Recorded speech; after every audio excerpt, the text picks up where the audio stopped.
Hey everybody, it's David here from Shedding Light. Hey, welcome back to another video. And look, I know that we are recording this in May and we're heading into the cooler months in Australia, but here is the reality. With the current lead times on engineering, council approvals, concreting and building a shed, there's a pretty good chance that your shed's not going to be finished until spring or maybe even summer.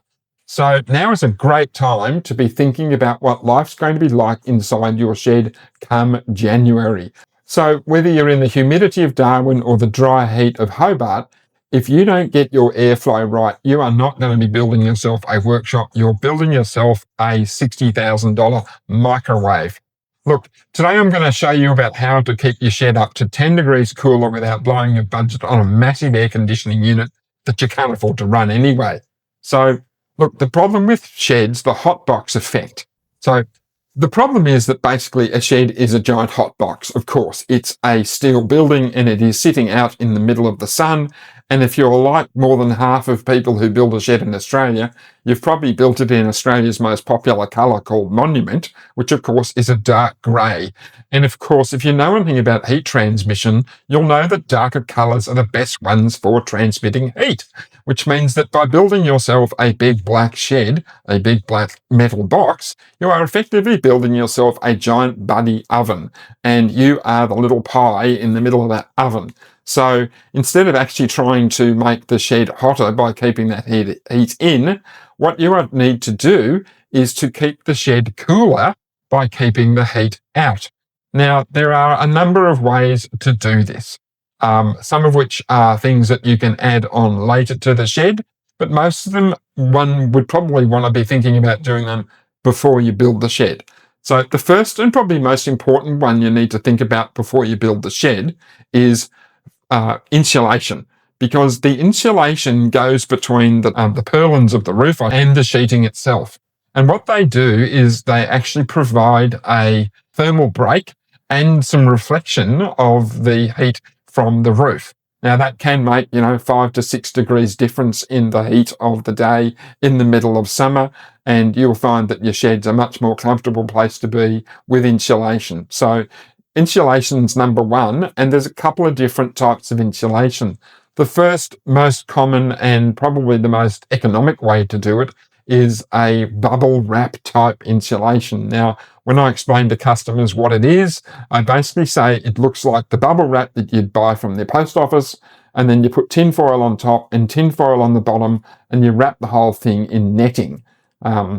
They've also made a top layer of it in a different colour, so it's anti-glare, so that the poor buggers who are building your shed, the shed builders, don't go blind while they're actually trying to put it on the roof during a hot sunny day. So that's type number one.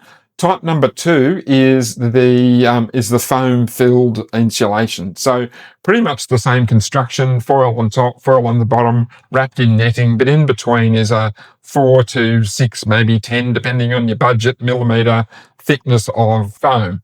And that's just rolled out on top of the purlins, and then the roof goes on top, hence the reason you want to do it first. That acts as a reflecting sheet to keep the heat out of the shed. The secondary effect that it has is that when the weather starts to cool down, it also acts as a condensation barrier. So instead of the shed raining on the inside, so you're getting drips all over the caravan and the boat, and they're all filling up with water when the temperature's nice and cool in the morning, and all the condensation's falling off the inside of the shed, and it's like being in a rainstorm. The insulation actually catches all of that, and it literally keeps it away from the inside of the shed.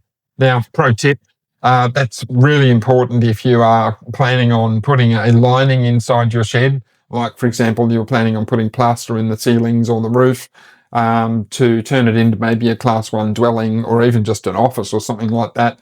You don't want to be sitting at the desk with rain falling down on top of you while you're trying to, record videos in a shed, for example. So that's the first solution that you've got. The second solution that you've got is, of course, ventilation. So ventilation can come from a number of different ways. Ventilation can be done with whirlybirds, and also now there are solar vents that you can buy that actually work whether there's any wind or not in extracting the hot air out of the shed whenever the sun is shining or whenever the wind is blowing in the case of whirlybirds. So they certainly do a great job. But the way to maximize their effect, of course, is to get flow through. And one of the best ways to get flow through is with, doors and windows. So if you're going to put 2 whirlybirds, but you're only going to put 1 door in your shed and you're going to keep that door shut when you're working in there, your shed's probably not going to cool down that much. So you probably want to consider maybe some windows with maybe some fly screens or security screens on them if you're in an area where you need them. And also some decent sized doors, whether they're glass sliding doors or personal access doors or roller doors. So look, as I said, quick little video. The big takeaway is, look, don't wait until you're sweating over your workshop to think about the insulation or the ventilation that you should have put in. Think about it when you are designing your shed, and think about maybe putting some insulation in the shed, and you'll find that your shed is a much more comfortable place to be for the next 20 years. And look, even if you're only storing a caravan or a boat in there, putting the insulation in acts as like that condensation barrier, and is going to stop a lot of that sort of internal rain that you're going to get from your shed. So anyway, if you've enjoyed the video, feel free to click the like button.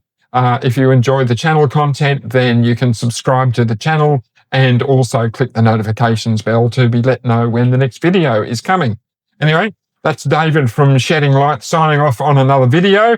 Have a great day, and I'll see you in the next one. Thanks.